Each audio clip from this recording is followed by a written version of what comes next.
વડોદરાના હરણી રોડ પરથી પાલિકાના તાબા હેઠળની જેટિંગ મશીનની ટાંકીમાંથી ડીઝલ ચોરીના કૌભાંડનો એસઓજી પોલીસે પર્દાફાશ કર્યો છે.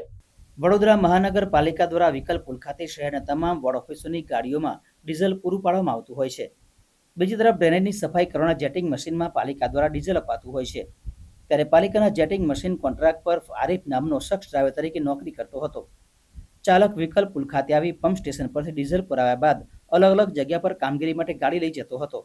નોકરી પૂર્ણ થયા બાદ હરણી રોડ પર આવેલા કટારે ટ્રાન્સપોર્ટના પાર્કિંગમાં રાત્રિના સમયે ગાડી મૂકતો હતો.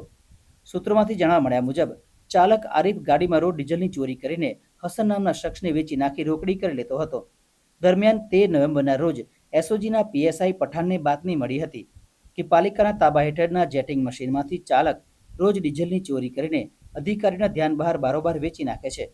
જેથી એસઓજીની ટીમે કટારે ટ્રાન્સપોર્ટના પાર્કિંગમાંથી ડીઝલ કાઢતી વેળા રેડ કરીને ચાલકના કૌભાંડનો પર્દાફાશ કર્યો હતો.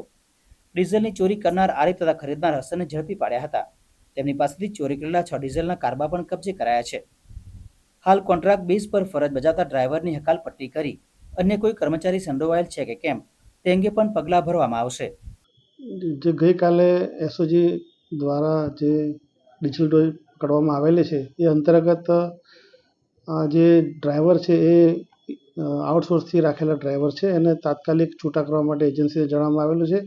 એજન્સી દ્વારા એમને છૂટા કરવામાં આવેલા છે અને આવી ઘટના બીજી વાર ના બને તે માટે ઇજાદારને નોટિસ આપી છે અને ઇજાદારને આ બાબતે એની સામે જે ટેન્ડરની જોગવાઈઓ છે પ્રમાણે દંડની કાર્યવાહી પણ કરવામાં આવનાર છે. એ હવે જે પોલીસ દ્વારા જે એફઆઈઆર નોંધવામાં આવેલી છે એનો અભ્યાસ કરી અને આ બાબતે જો એમાંથી કોઈ માહિતી મળશે તો એ પ્રમાણે કાર્યવાહી કરવામાં આવશે. એ મેં કહ્યું એમ પ્રમાણે એફઆઈઆરનો અભ્યાસ કરીએ ત્યારે એની સાથે કોણ સંકળાયેલા છે એની માહિતી મળી શકે અને પ્રમાણે આગળ કાર્યવાહી કરવામાં આવશે.